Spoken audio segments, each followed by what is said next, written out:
Okay, here we go. Welcome to the first episode of Jackal's Wrestling Entertainment Podcast. I'm just going to give you a rundown of what this podcast is. It's going to be a weekly roundup of WWE wrestling. So we're going to talk about Raw, NXT, SmackDown if there's a pay-per-view. We're going to give you a match of the week of what happened this past week in WWE. We're going to give you a classic match to watch each week. And we're going to look forward to some things that's going on in WWE for the next few weeks or the next pay-per-view. With that said, my name is Caleb Rivera. This is my brother, Jeremiah Rivera. And now we're going to kick things off by talking about the historic January 6th first Raw on Netflix, Raw. What's some of your opinion about Raw? We kicked the show off with Triple H coming out, addressing the crowd, showing the new arena, showing the new ring, and saying this is a new era in WWE. I think it was a great way to just kick off this era of a promo he showed, just showing the legends and all the moments that shaped the WWE 2 areas now. Just looking back, and no one, like so many talents that's not there were included. Brock Lesnar sighting, which who knows what that might lead to. Just a great way to get going. And then The Rock.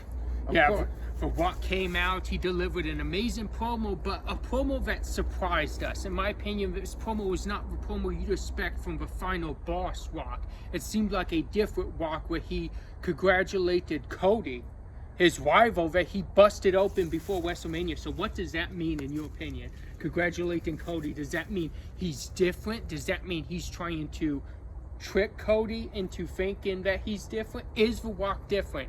We also seen him later on in the night toast Cody Rhodes and saying what a great champion he is. No, it's going to lead to something, I do believe. I think The Rock is up to something myself. It's not going to be he's fooling everyone right now. Nice guy act. It was an appropriate way to usher in the era as a face, as one of the biggest stars of the company's history. But now the final boss is up to something. We're going to see it before WrestleMania, I do believe. We also seen that would move us to our next thing, where we saw Roman Reigns for Solo Sikoa for the Ulafala, the head of the table, the tribal chief, so to speak. And your boy Roman Reigns took that one. What's your feelings on that match? I think that was a very fun match myself. Tribal combat, the stipulation, the interferences, just so many layers of stories thrown into this match. And just, Fatu and Tonga coming in, Sammy and Jimmy coming out, Kevin Owens with that stunner, trying to, again, really stick it to Roman Reigns. So what was that about? Kevin Owens out there, was that him not only trying to get Roman, but was that him trying to get Cody too? Because Cody came and helped Roman on his journey to become the head of the table again, the tribal chief again. Was he not only trying to stick it to Roman, was he trying to stick it Cody too? I think so, yes. I think Kevin Owens is showing exactly what he's been saying for this last month. So we all, as a group, Kevin Owens is saying, we ended the reign of a tribal chief. You took the belt at WrestleMania. He was gone. He's at the bottom of the table now, so to speak.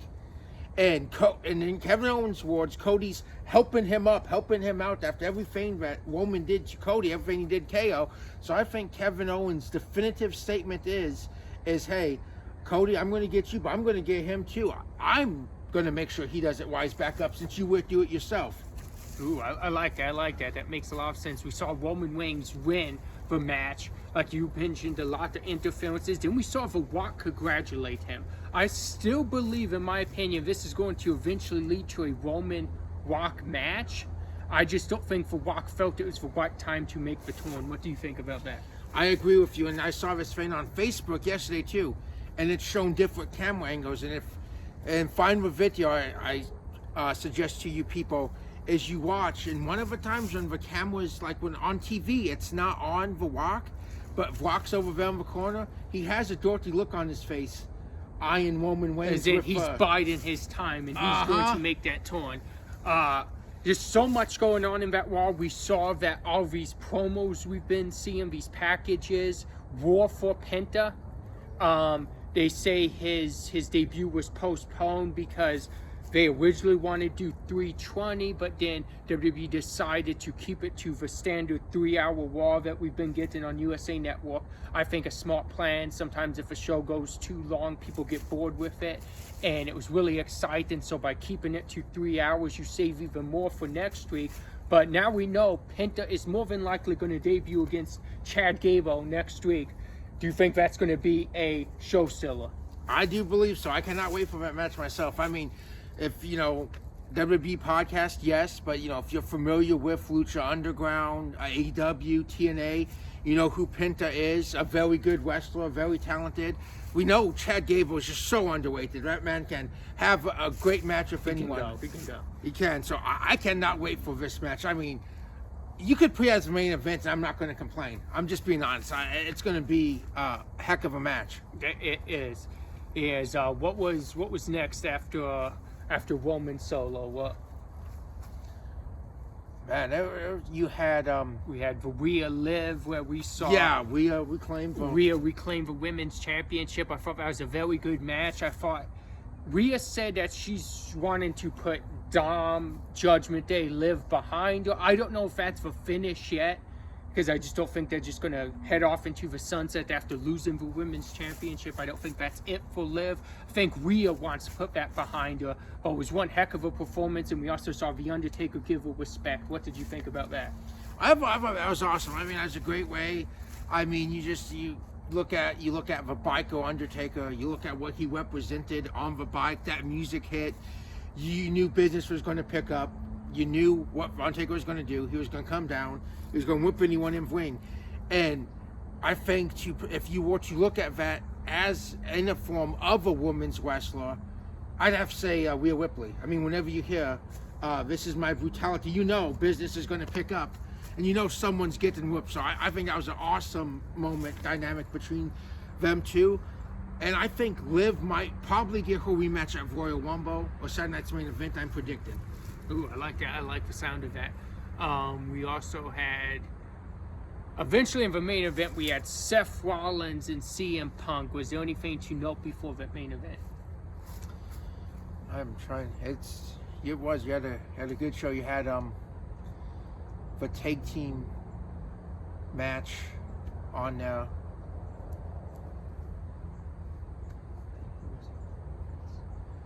Well, we're going to move on to the CM Punk, Seth Rollins. That was an excellent main event. Most definitely in for the match of the week run-ins. The nomination at the end, because I'm picking the match of the week this week. I'll give my top 3, and then I'll say which one I picked. This one is most definitely one of the top 3, and let's talk about that. I thought that was an amazing match. I thought that was just a great way to finish off the Forced Raw on Netflix. What did you think of that one? I felt like you had a WrestleMania quality match, a pay-per-view main event type match right there. I mean, just the promo beforehand, again, just reminded us, laying the groundwork of everything that's happened leading to these two, and just the real-life animosity, the history between these men as we set up for that match, and then the match itself just delivered. I mean, just a big-time moment. It was. Match. It's a huge match. We saw the finish. It took not 1 but 2 GTSs to put down Seth Rollins. Just loved how it was finished. I loved how he hit him with one, and then he fell back into his arms, and then he got that second one, and it was just a big match. It felt like a pay-per-view main event. Shifting gears now to NXT, our next show of the week. I thought this was a really good show. We kicked it off with the women's title match? Yes, we did. With Roxanne Perez's long reign finally coming to an end at the hands of Julia. I thought that was a really good match. And one thing I want to say before I ask you about the match is, do you think Roxanne Perez it's her time to go up to the main roster? Yes, I do. I think we've seen that. She's done an exquisite job of a main face of that, like they say, arguably the greatest women's roster in wrestling today. She was the face of that for about the year. Just did a great job of just winning that show, being the champion, all the great matches she's had. I mean, so many over 24, and just her walk as a heel, her character walk, it's so great. I mean, we know she's a great wrestler, but I mean, I think this last year of just being a heel and the way she's portrayed herself, she's just jumped up a level of, I think, main event status on the main roster myself. Yeah, I agree. I think their match on NXT was the best match, in my opinion, of NXT of the night. I like Trick and Obafemi, which we'll talk about again, but what did you think of the match?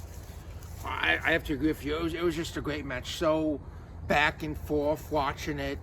And a few times I thought Roxanne was going to keep it myself. I'm with you. It was one of those matches that had false finish. I just thought it was really well put together and just an amazing finish. And congratulations to Jolie on winning and ending that historic reign.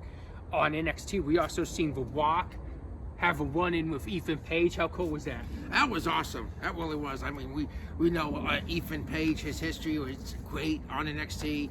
We know sooner than later, I think, if not the Royal Rumble, possibly after WrestleMania, he's going to be on Raw or SmackDown. We know, again, the charisma, talent's there, and just to go back and forth with one of the greatest of all time, and just that moment, I think that was a great moment for Ethan Page myself. Yes, I do too. I think the charisma that Ethan Page has, I think he was the perfect one to have that run-in with The Rock backstage for NXT.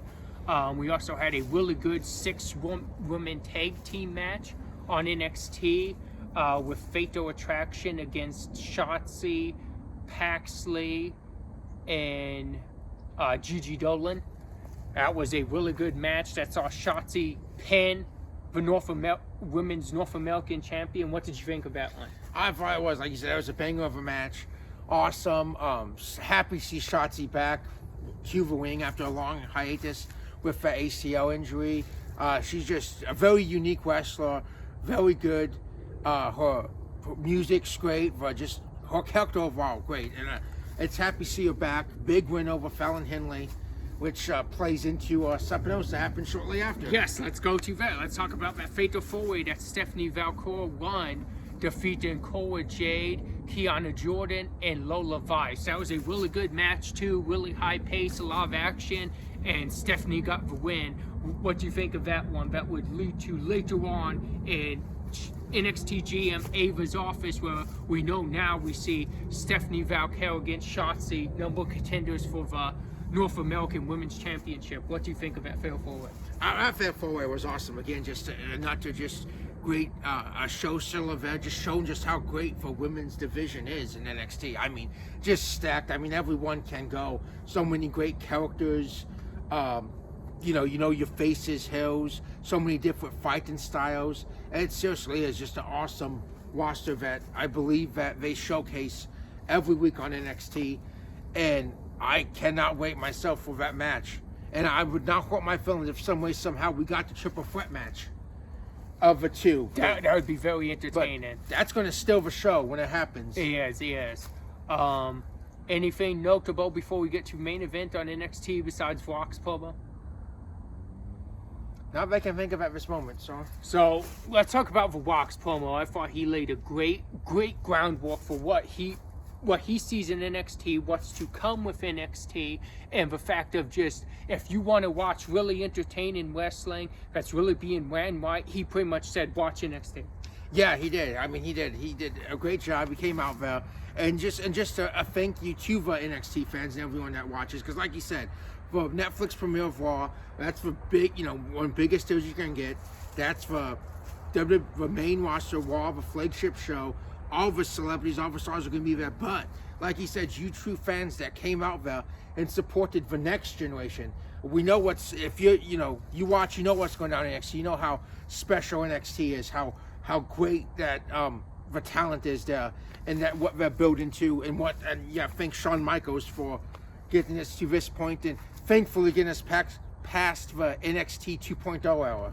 Yeah, that's true. Shawn's done an amazing job with it.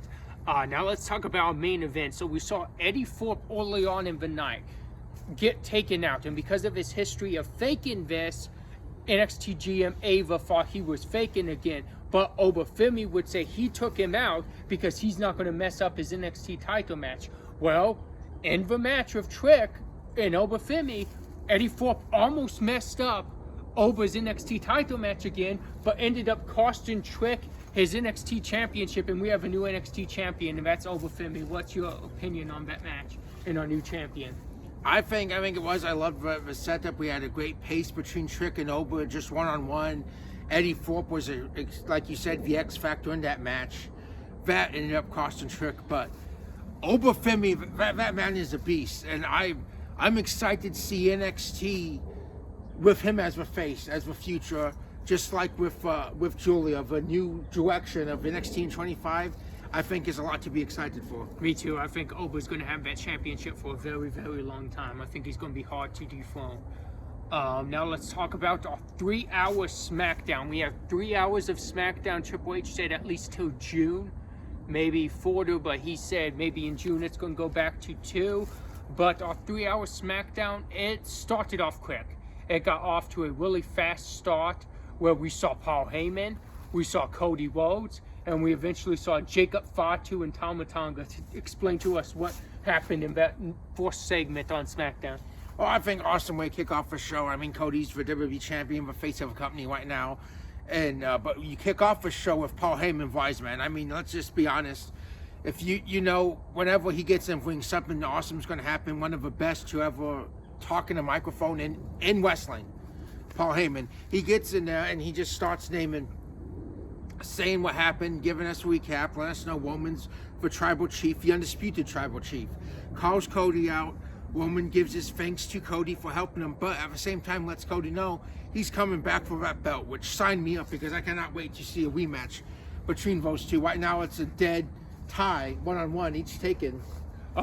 Speaking of Raw, we saw John Cena declare for Rumble. As you mentioned, Roman's in the Royal Rumble. And on the graphic for Royal Rumble, we see John Cena and Roman Reigns. But let's not forget, after CM Punk beat Seth Rollins, he said he's in that Royal Rumble too. So our graphic should really show John Cena, Roman Reigns, and CM Punk. And no matter what, sign me up for that Royal Rumble.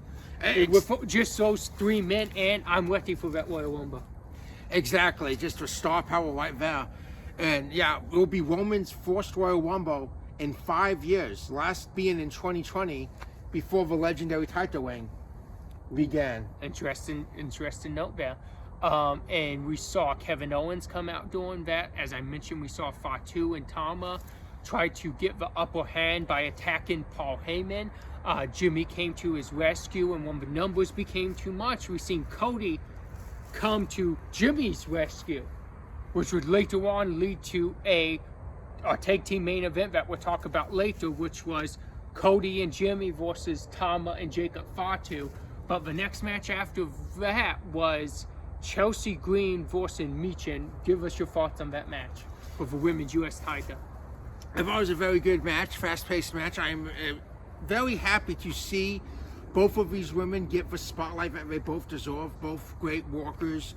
Chelsea, she's just ran with anything that she's been given. She's been the comic relief.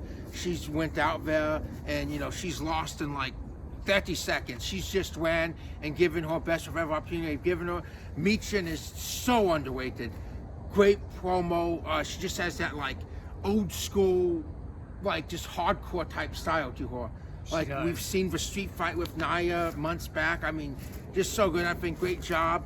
Chelsea, I'm really enjoying this inaugural United States title reign with her, and then Piper Niven as the heavy. I mean, paid dividends for Chelsea's win for interference, really helped Silver Deal in that one. Now moving on to what was next. Our next match was LA Knight. LA Knight trying to regain his U.S. championship against Shinsuke Nakamura. That was a really good match in my opinion. We saw Shinsuke come away with it at the end by winning from LA Knight won via disqualification, but Shinsuke kept the title. So what's your opinion on that?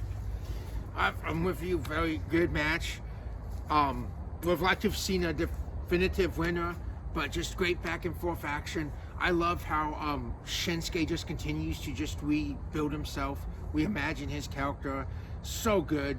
you forget sometimes when you don't see him. But I'd take him in the main event any day. And LA Knight, I would not hurt my feelings to see LA Knight win the Royal Rumble this year.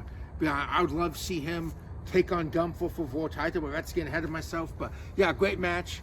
Bloodline paid dividends in that match. They did.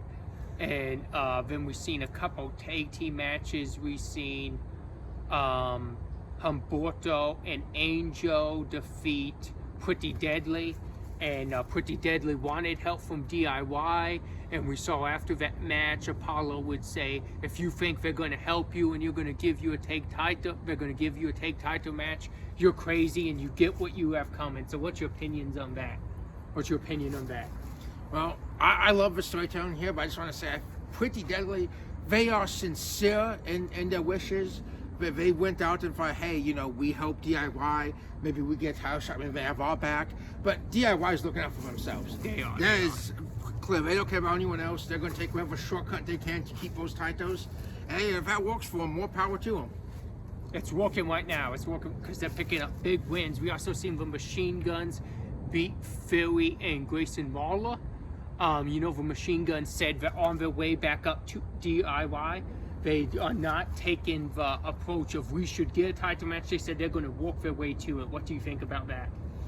I love that from the Machine Guns. Again, love the Machine Guns. We go outside WWE for a second, but back to TNA, back around 2007, 2008. The X Division roster they formed. They've been a pretty solid team on and off for like the last almost 20 years.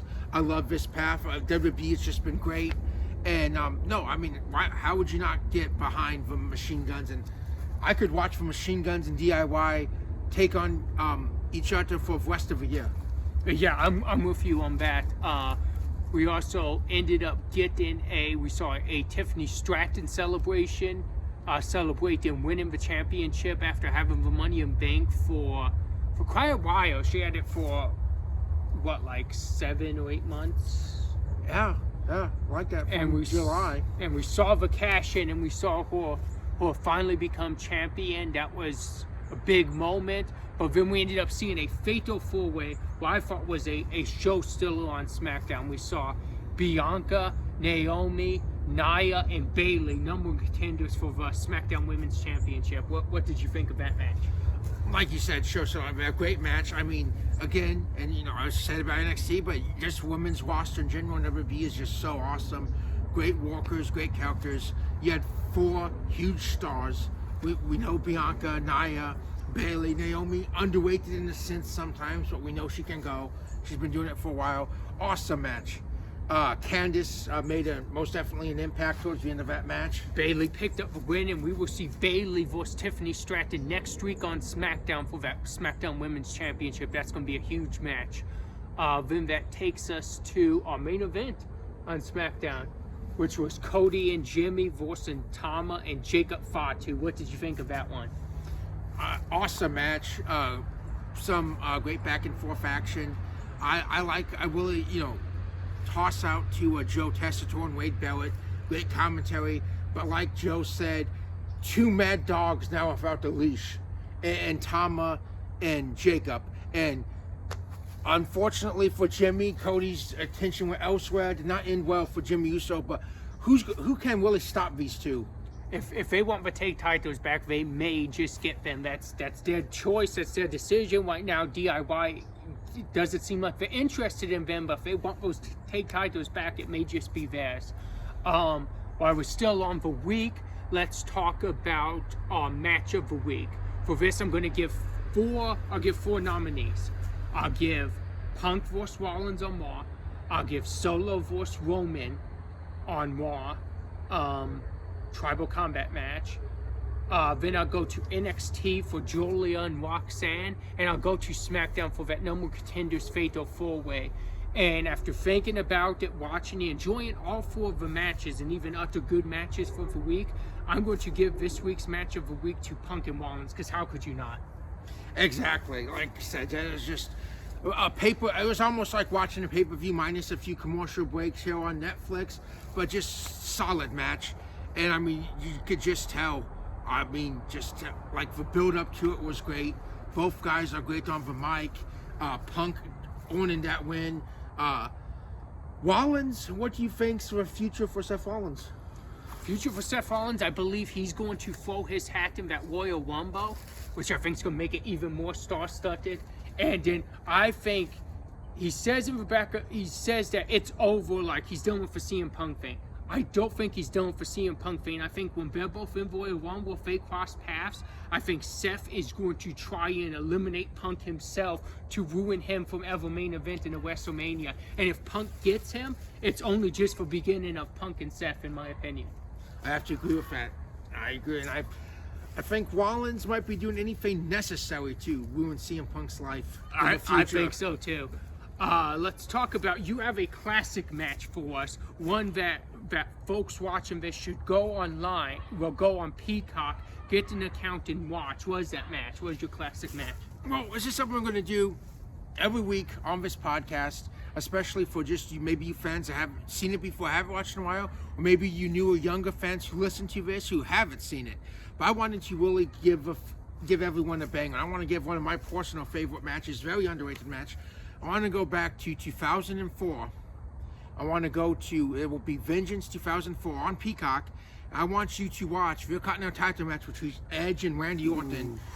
Great promo, great story, one of my all-time favorite matches. Yes, one of the best Continental Championship matches in both of our opinion. I believe we agree with that. That was, you're right, you picked a banger of a match.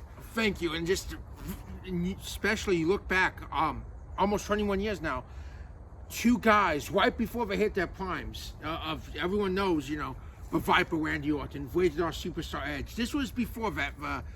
Legend Killer and Edge was just trying to find himself after that broken neck, and they stole the show. It sticks out, and I highly recommend that match. Trust me, take my word for it. It's a great match. It is, and nearly 21 years ago now. And looking back on you, both men are still wrestling. Edge as coach for AEW and Randy Orton on the SmackDown roster in WWE. Let's talk about what's ahead. What's some things that's exciting you for this upcoming week or in the future of WWE? Well, most definitely the Royal Rumble, one of my favorite pay-per-views each year. That's a few weeks, but for this upcoming week, I really want to put emphasis on, I can't wait for Chad Gable and Penta. Again, that's going to be a heck of a match. I'm looking forward to Sheamus and Ludwig Kaiser as well on Raw. We know both of them can go, and I would not be surprised to see both of those men for that hat in the Royal Rumble. I'd be interested in make it even bigger. And we also get to see Dakota Kai versus Lyra Valkyria for the Raw Intercontinental Women's Championship. That should be interesting too. That should be a banger in itself. Just both women both deserve this chance, and either one of them I think would be a great pick to be the inaugural Women's Intercontinental Champion. I don't think you could go wrong either way. I'm with you. And also, as we mentioned already, Stratton will take on Bayley for the SmackDown Women's World Championship. That should be a very good match. And also, speaking of Royal Rumble, one outdoor match we know is Kevin Owens versus Cody Rhodes in a ladder match for the WWE SmackDown World Championship. That's going to be a fun one. I mean, you look, you go back to tonight's main event, Cody wins a little underhandedly, Kevin Owens with the attack afterwards. These men hate each other. They've been fighting through the arenas. No one can keep them apart. A ladder match is always one of my favorite match types. And I think it's going to be an awesome match myself. Let's not forget to mention that also on Raw we will see a street fight that's supposed to culminate Damian Priest forcing Finn Balor in the Judgment Day's rival. So what's your opinion on that one? I cannot wait for that one either. So it's going to be awesome. I really love, we've seen just Priest just break out on his own, not to mimic what I said about Rhea, but again, he's not the one you hear that music. He's an intimidating individual. You know, business is going to pick up. Finn Balor is always just so good. Finn Balor can have a good match with anyone. And you know the Judgment Day is going to interfere, though. You it's do. a street It's fight, a street so fight, Priest yeah. better be ready. Priest, we hope he has the War Raiders with him, and there's some war on the Judgment Day this Monday night, so the odds are kind of even. Well, we want to thank you for tuning in. That will do it for this week, but we encourage you guys to tune in every week. These episodes will drop either on a Saturday or a Sunday. A Saturday if no pay-per-view, a Sunday if there's a pay-per-view on Saturday nights. But stay tuned and join us each and every week. I'm Caleb, this is Jeremiah. and again, thank you for tuning in.